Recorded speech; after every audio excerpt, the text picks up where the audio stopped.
So, as we've seen from this KISS project, then knowledge mobilization, it's also called knowledge transfer, knowledge translation.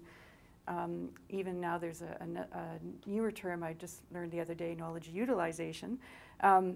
It can take several forms, but essentially it's a dialogue that results in a co-creation of knowledge and ensures that knowledge makes an impact in society.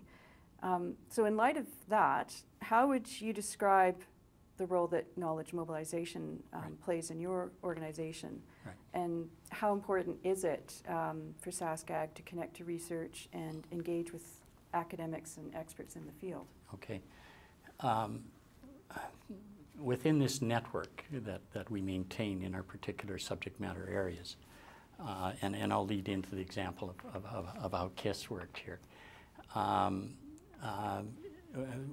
A contact or a colleague in the federal government was aware that I was interested in the policy frameworks for environmental programming, and so this colleague had sent me a paper by Dr. Pinnell that had just a marvelous framework, a very elegant and a major step forward in approaching environmental decisions. By happenstance, Murray's conference on the role of economics in public policy brought Dr. Pinnell to Saskatoon from Australia. And so immediately when I saw Dr. Pinnell was there, I said, okay, I'm gonna take this opportunity to meet him face to face. I'll maybe take a minute and just describe in very short the paper and why it's being received with so much interest.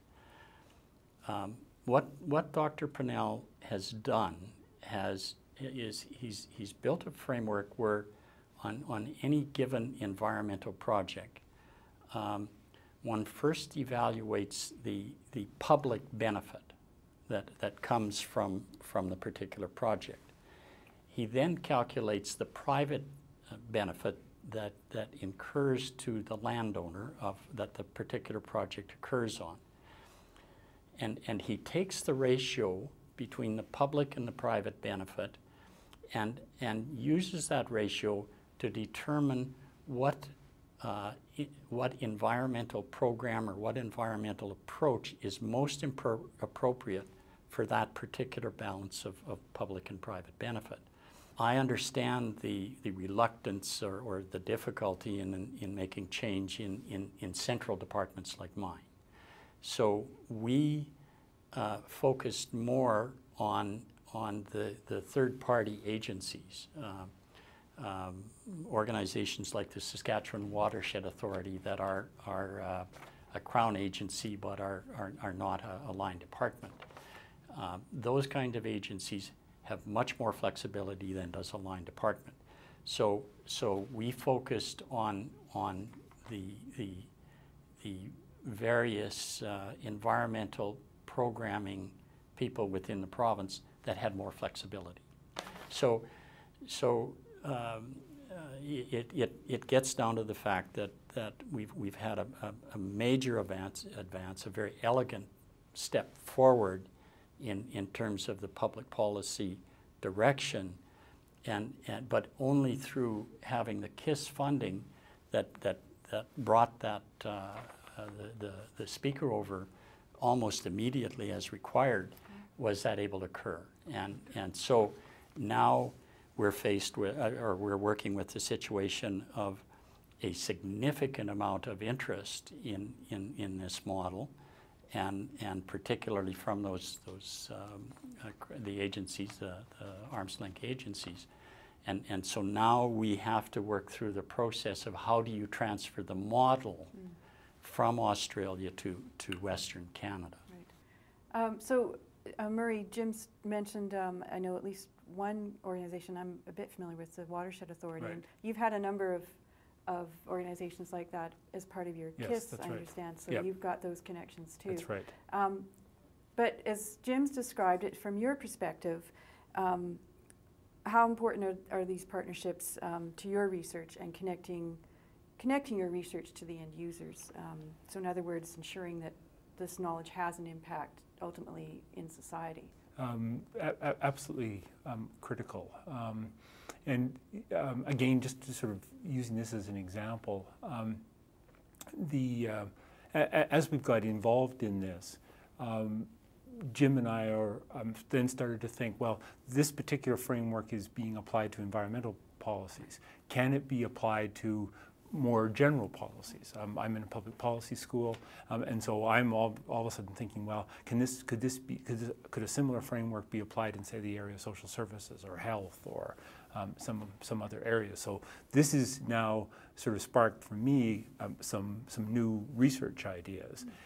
And I just got off the phone talking to one of my colleagues at the University of Regina, and we're actually now thinking about how do we incorporate a framework like this into one of our courses, because we think that this is the kind of rigor that the people that are being trained, we know that many of them are going to end up in public service. This is the kind of thinking skills that they require to be able to actually do an effective job within government. And so it's very much, we dropped this little this little pebble got dropped in the pond, and there's these ripple effects, and it shows up in the research, it shows up in the teaching, it shows up in the kind of policies that I think will be actually adopted and implemented, not just in one province, but as Jim was saying, perhaps across Western Canada at both the federal and provincial level. Yeah, it was my immediate superior he's got a long time agricultural background, but had spent a significant period in the Department of Finance.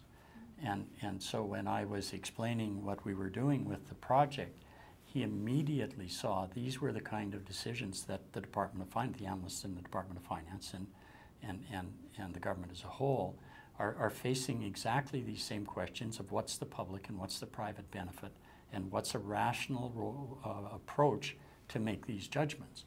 If I can just add something to that.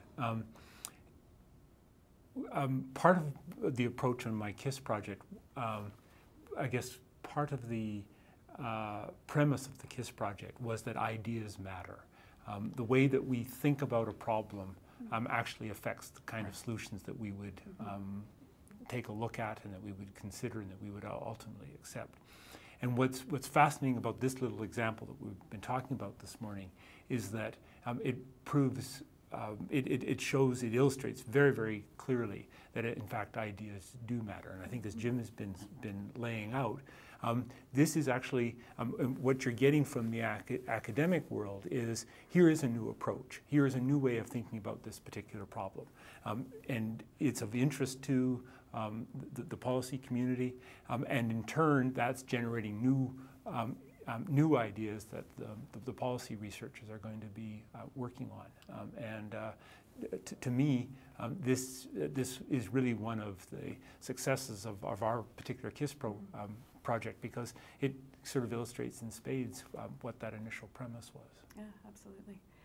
So Jim, what support, if any, do you think universities could provide or the role they might play in facilitating the type of connection and resources that you've experienced with Murray and the KISS project?